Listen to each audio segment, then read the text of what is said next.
Hello guys and welcome to a new chapter, and today we're going to be talking about integration.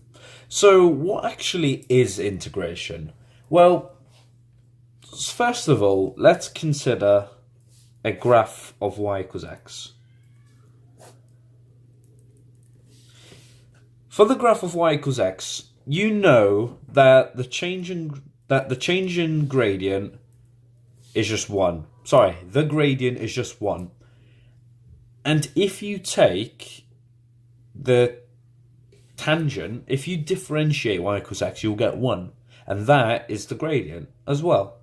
So, now, if we could consider a graph of y equals x squared, okay? So if we take a graph of y equals x squared, we know that we can't use any type of method, general method from GCSE maths to work out the area underneath this graph. So the region there is what I'm looking for. So what they do to work out the area is that they take these little strips. They take these strips of length delta theta, delta x, sorry, I was doing polar coordinates today, I'm too used to saying theta, of height of x squared, where x squared varies, okay? So delta x and x squared, they're pretty much not constants, but they vary, okay? So we know that the number of strips approximates is equal to the area underneath the curve.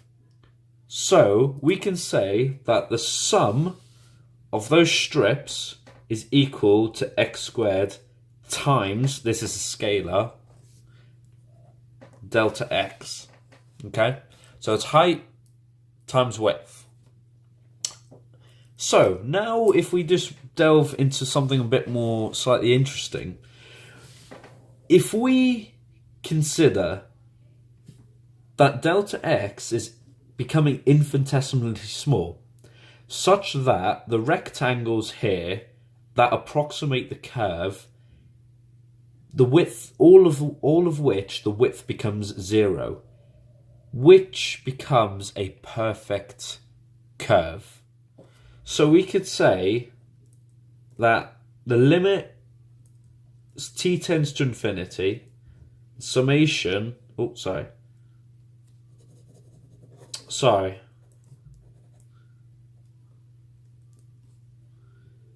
x squared times delta x. So what happens here is that we're beginning at 0, so we're beginning on our 0th strip, okay? We're beginning on our first strip, and then we're ending,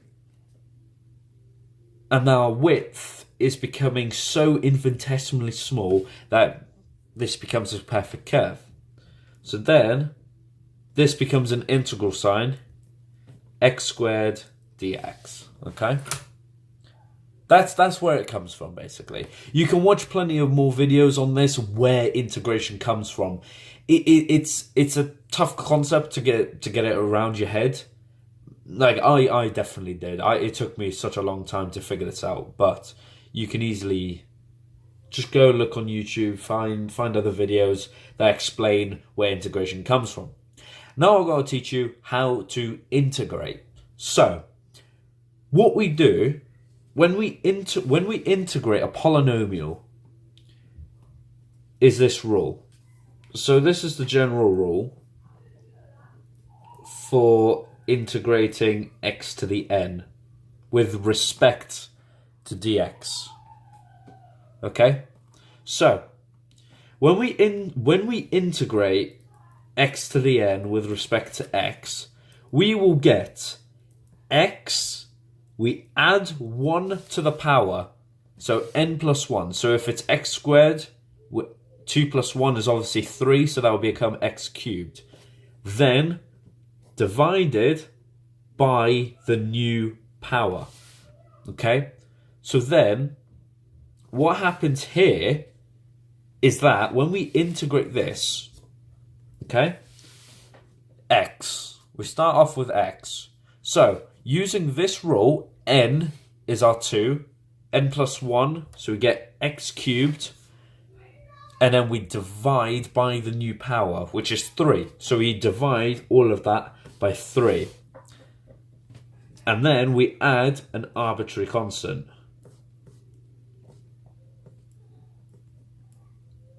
If you've watched my differential equations video, you'll know what I mean. Which you probably haven't, to be honest. So, that is literally just how you integrate. X cubed over 3 plus c, where c is an arbitrary constant. That means this gives a family of solutions. So what happens is that, obviously, if you have x squared plus 1, you know that 1 will cut the y-axis when x equals 0 at the point 0, 1.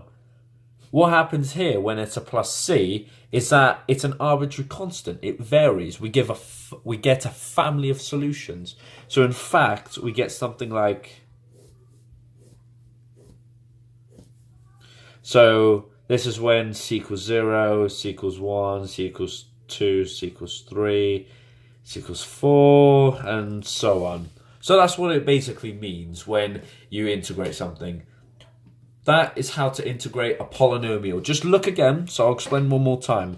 So, when we integrate x squared, we add 1 to the original power. So 2 plus 1 is obviously 3. So we add 1 to the original power, and then we divide by the new power, if that makes sense. And then we always add a plus c or plus k or whatever you want. It's just an arbitrary constant, so it gives a family of solutions. Okay? So I'm just going to go through more just simple examples. Shouldn't be a problem. So, if we integrate x to the power of 5 with respect to x, okay? What we do, using this rule, so we get x to the minus 5 is equal to, when we integrate that, x minus 5 plus 1 divided by minus 5 plus 1, where n equals minus 5. That's what we're doing here. That is exactly what we're doing here. So then we will end up getting x to the power of minus 4 divided by minus 4. Okay? So when we integrate x to the power of minus 5, in fact, what we're doing there is integrating 1 over x to the power of 5, if you know your indices. That's what we're doing. So we have to get it in the form of x to the power of n. That's what we have to do. We always have to put it in this format. If we integrate 1 over x to the power of 5, we have to put that into this format. Otherwise, it just won't work. Okay? Or you'll just not know how to integrate it. So when we integrate this, we will get x to the power of minus 4 divided by minus 4 plus c. Okay? And if you want to tidy it up even more, you can say that minus 1 over 4x to the power of 4. You can say that. Okay? And that is literally what integration is. Sorry. And that's literally just what integration is. It's finding an area under the curve where you have no limits.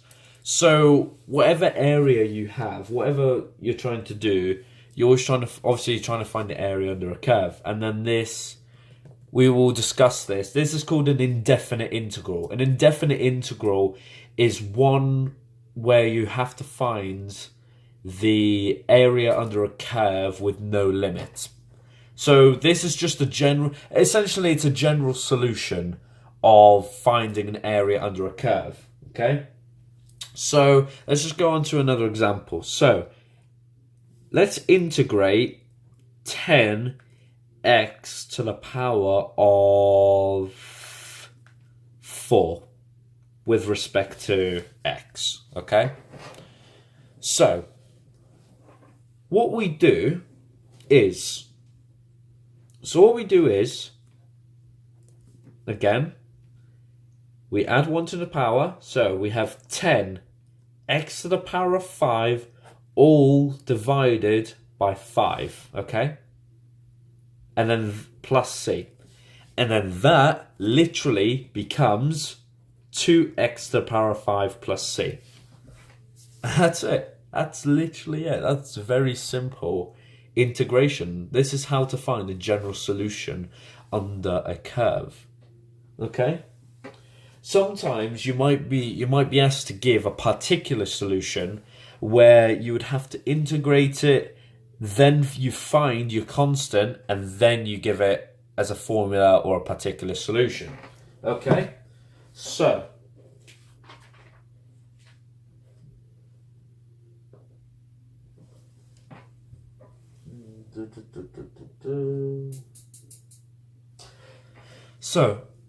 there's another rule to follow. So, if we're integrating, so two functions, so if we're integrating f of x plus g of x, they're two completely just different functions, okay? So, what we do is that we split the integral up. So we can say that that function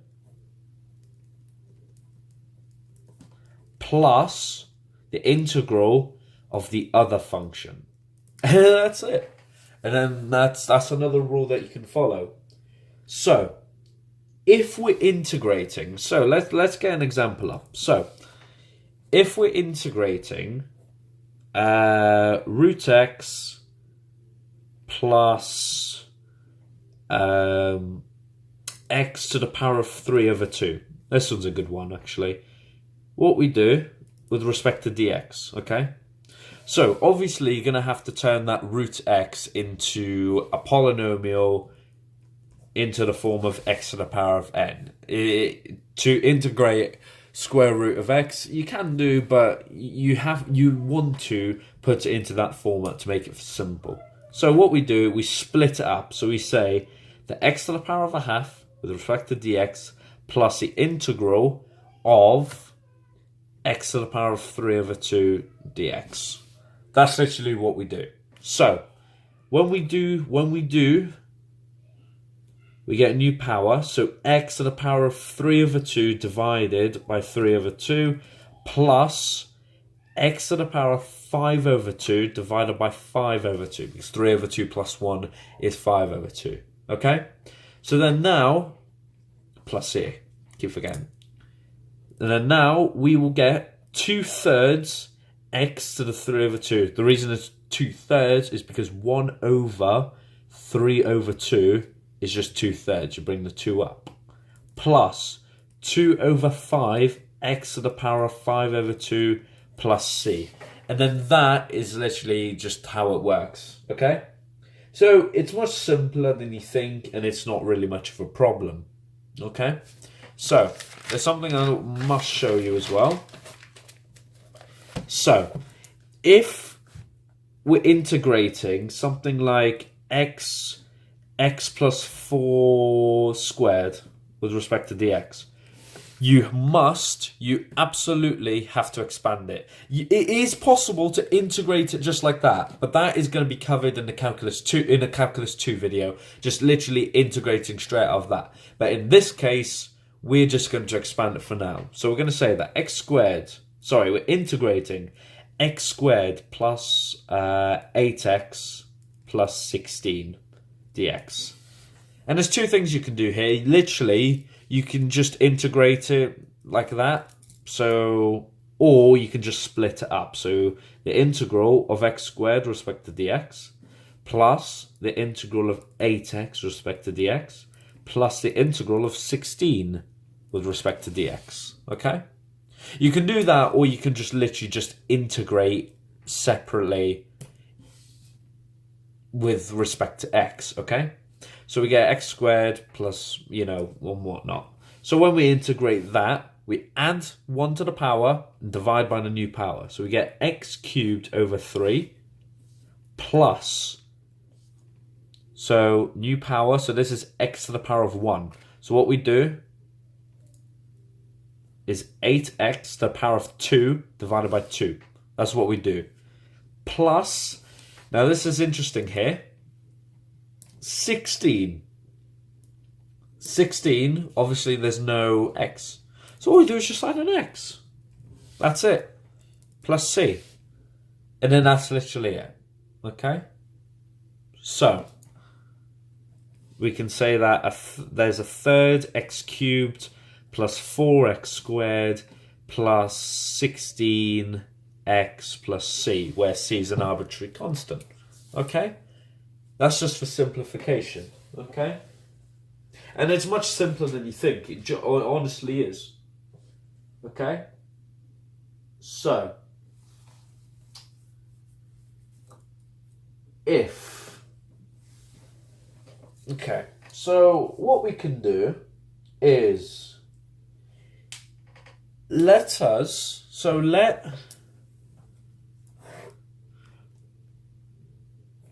Okay. Let us integrate x squared. So this is an example here. So let's integrate x squared minus 2 over square root of x, okay? With respect to dx. And this function passes the point P45, okay? Okay? So, this is a very important phrase. If it passes a point, use it. You have to. So what I'm going to show you is just how you deal with this, okay? So, obviously we split it up, so we can say that x squared over x to the power of half minus 2 over x to the power of a half with respect to dx. You can split that up if you wish.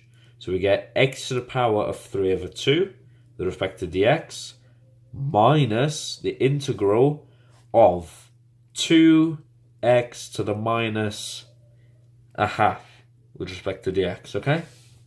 That's what you do. And here's the thing as well. If you wish to integrate something, factor. So this is x to the power of x to minus 2 integrating x to the minus a half dx. If it's possible to factor something, then factor by all means. So then what we get is 3 over 2 plus 1, that is 5 over 2. So we get x to the power of 5 over 2 all over 5 over 2 minus 2 times x to the power of a half divided by a half. Okay? So, plus c. So then just tidying things up slightly. So 2 over 5 x to the power of 5 over 2 minus 4, because 2 divided by a half is 4. X to the power of, x, just square root of x. That makes things similar. Because square root of x is just x to the half, and then, yeah, and whatnot. So, now we get this piece of information. I'm just going to mark it in red because it is important. Use this, please. This is to find your constant. So, what we do is that when y equals 5, x is equal to 4, okay? This is similar to differentiation where you find your stationary value. So, when y equals 5, x equals 4,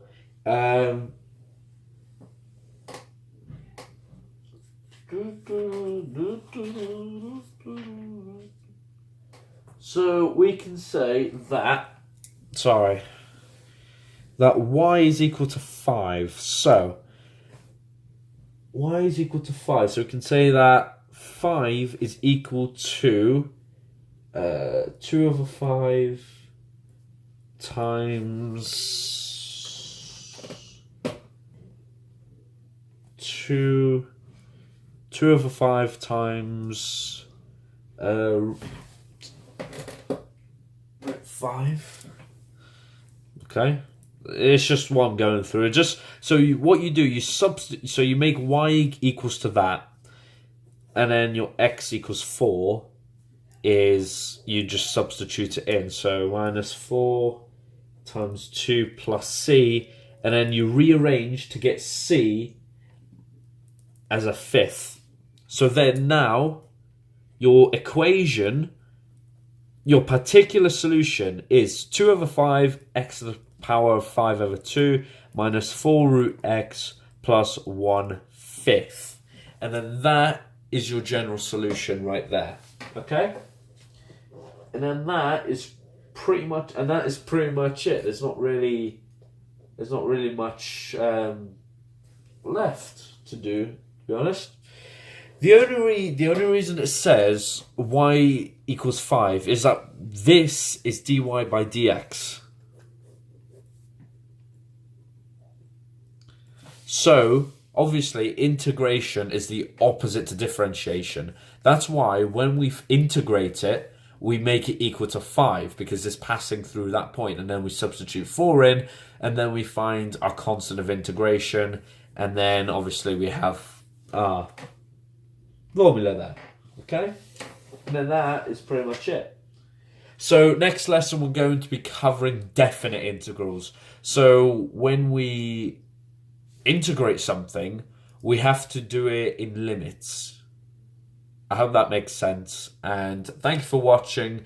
If you didn't understand or you didn't like my method, please give a criticism in the comments below, or just check out another video other than me, just to make sure you understand this theory. For me, this is very, very simple, and it shouldn't be much of a problem for you not to understand.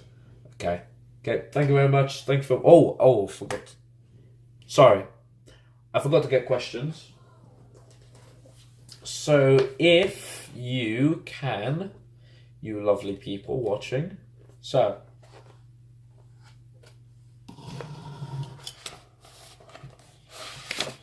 If you can do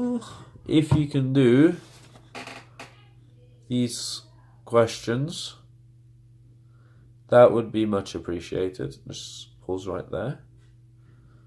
Sorry, it's very hard to see, I know. Well. And then 10 and 11 as well, please. Sorry, 10 and 11, okay? Okay, sweet. Thank you for watching, and see you later.